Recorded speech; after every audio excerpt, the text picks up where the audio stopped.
Olá, amigos da Revolução Industrial Brasileira, tudo bem com vocês? Aqui começando o segundo episódio dessa série que eu acho que tem uma promessa de virar um pouco cômica entre eu e o Paulo Gala, que está aqui do meu lado, desconstruindo o YouTubenomics, aquela tendência que no Brasil acabou se proliferando muito, de falar besteiras a granel a respeito de economia. E principalmente com os nossos queridos amigos austríacos de circo, ou também conhecidos como ANCAPs, ou sigla para anarcocapitalistas, ou libertarianistas, ou seja lá como essas pessoas que têm essa cabeça meio perturbada se consideram e se classificam. Bom, nesse segundo episódio da série eu vou chamar para o Paulo um gancho a respeito das vacinas, porque o assunto é sério, a gente precisa de vacina, o mundo precisa de vacina para a Covid-19, e o Brasil, na semana que passou, anunciou um feito considerável.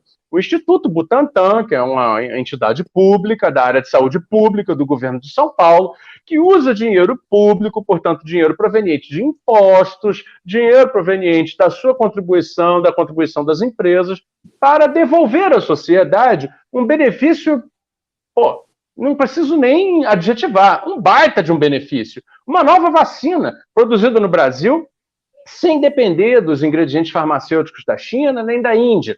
E aí eu digo, isso só foi possível porque, afinal de contas, essas pesquisas demandam muito dinheiro, demandam muito tempo, e o grau de incerteza dessas pesquisas, em geral, é muito elevado. Não é à toa, pessoal, que todas as vacinas que estão sendo feitas aí em tempo recorde para combater essa pandemia que tomou conta do planeta, todas elas têm ou participação 100% pública, aí vide a Sputnik, Instituto Gamaleya, as vacinas chinesas, aí tem participação do Estado com as empresas privadas chinesas, ou na Índia, um grande instituto público que faz o ingrediente farmacêutico que depois as empresas podem utilizar, ou no caso da Pfizer-BioNTech, são duas empresas privadas, mas que receberam financiamento público muito grande, não a Pfizer, mas a BioNTech recebeu 400 milhões de euros, ou seja, esses investimentos de inovações muito fortes e que demandam muito tempo e têm alto risco e alta incerteza, sempre são, e em todas as áreas, cobertos pela função pública do investimento. Por quê? Porque o Estado tem o horizonte financeiro e o horizonte de tempo para aceitar e assimilar esses riscos. Essa lógica, que é muito conhecida para quem tem o pensamento desenvolvimentista, na cabeça do ANCAP é uma confusão, porque o que ele diz é o seguinte, não, se você deixar as forças de mercado, o capitalista vai olhar e vai dizer, meu Deus, tem um monte de gente morrendo, precisa de vacina, eu vou encher a boca de dinheiro se eu fizer uma vacina para esse pessoal, e o cara vai correr atrás de fazer a vacina. Paulo, tem algum sentido nessa ideia, Paulo? Me diga lá. Isso é a velha ideia, Fausto Bones, mas dá prazer conversar com você e com todo mundo que nos ouve aqui, né? Essa velha ideia dos vícios privados, benefícios públicos, que está lá atrás, não é nem no Adam Smith, é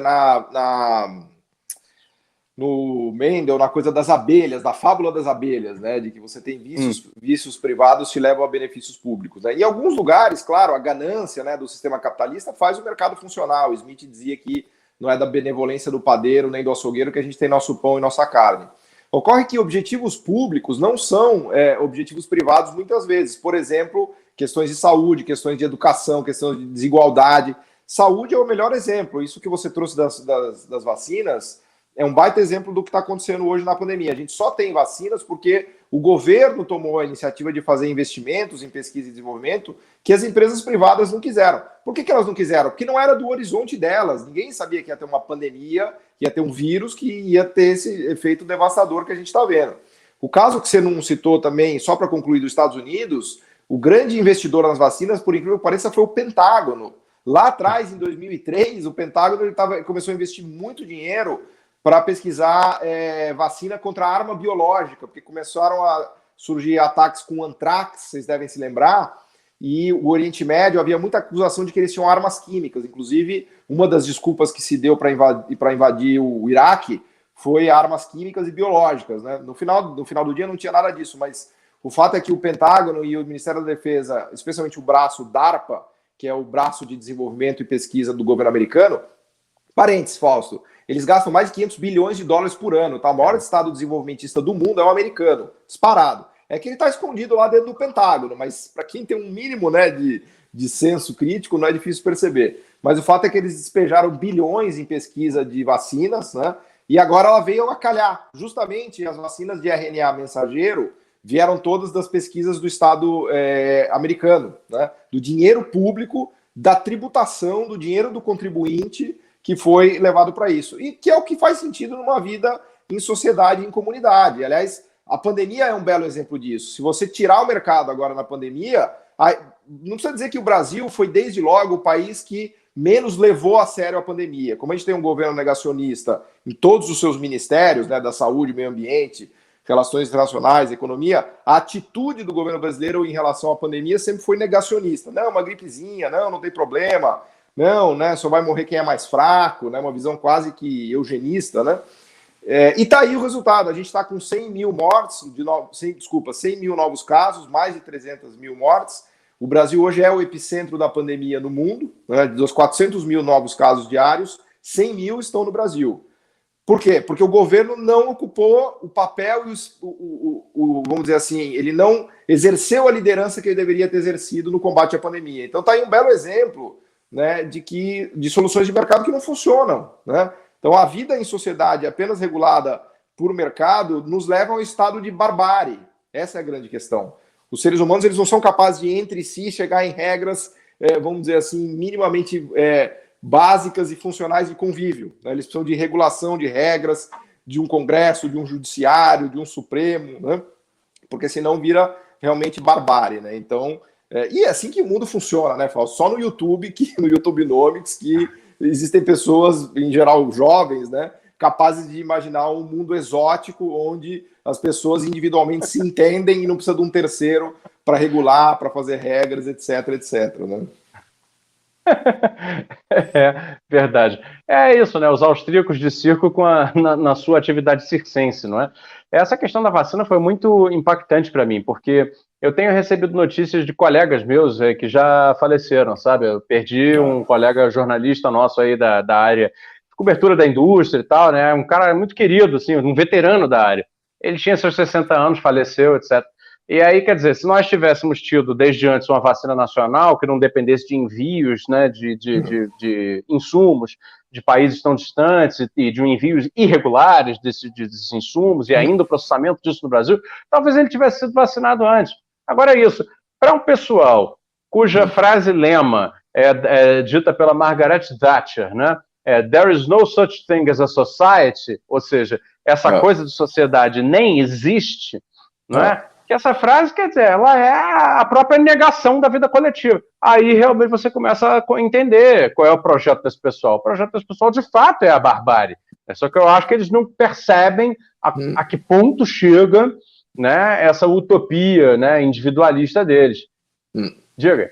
Não, e no final do dia, o libertarianismo ele é extremamente antilibertário, no sentido de que os indivíduos ficam massacrados na sociedade, porque você produz uma sociedade tão desigual, com diferenças tão violentas, que as oportunidades desaparecem para os indivíduos. Então, as sociedades mais pobres e mais desiguais do mundo, onde você tem um livre mercado pleno, são as sociedades onde as pessoas têm a menor liberdade, né, que é algo que eles gostam de vender, né, como a grande promessa, mas qual é a liberdade que tem uma pessoa que nasce numa favela pobre, sem oportunidade de educação, de saúde, de trabalho, de emprego, de nada? Qual é a liberdade?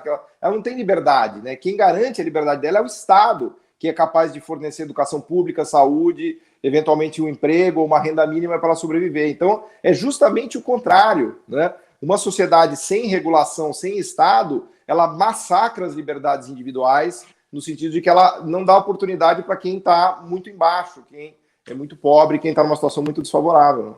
Aí você toca num ponto que é justamente a face feia desse pensamento, que você tem essa interface muito próxima com uma doutrina de segregação mesmo, daquela que vencem os mais fortes e os mais fracos que se danem, né? No final das contas, o pensamento libertário, enfim, ANCAP, sei lá o que, esse pessoal está pregando isso. E isso eu acho perigoso, mas sabe? o problema é que não é nem meritocrático, Fausto, porque como você tem heranças e você tem grandes riquezas que são acumuladas ao longo do tempo, os herdeiros, os filhos de ricos, eles nem são competentes. Na verdade, eles herdam uma massa de grana gigantesca e eles acabam tendo vantagem sobre pessoas muito mais competentes que não tiveram oportunidade, né? Eu sempre dou o exemplo da NBA, né? Na NBA, o primeiro time é sempre o último a escolher o melhor jogador que vem do college, porque tem uma lógica na NBA de dar oportunidade para os times que estão pior, né? E isso que a gente deveria pensar num sistema capitalista mais igualitário, ou que dê mais oportunidades, né? Então, não sabia desse dado, não. Mostrou que tem, na verdade, regulação até nas relações. A NBA é comunista, a NBA é tida como comunista, né? Mas então a meritocracia também é uma ilusão, porque a sociedade capitalista não é meritocrática, ela é topocrática. Topocrática tem a ver com a posição que você está na sociedade, né? Então, os bem posicionados, as famílias, os filhos de ricos, eles estão sempre numa posição superior em relação aos pobres. Então, eles se mantêm lá não porque eles são competentes ou porque tenha sido mérito. Talvez tenha sido mérito do avô, do bisavô, mas isso foi lá atrás.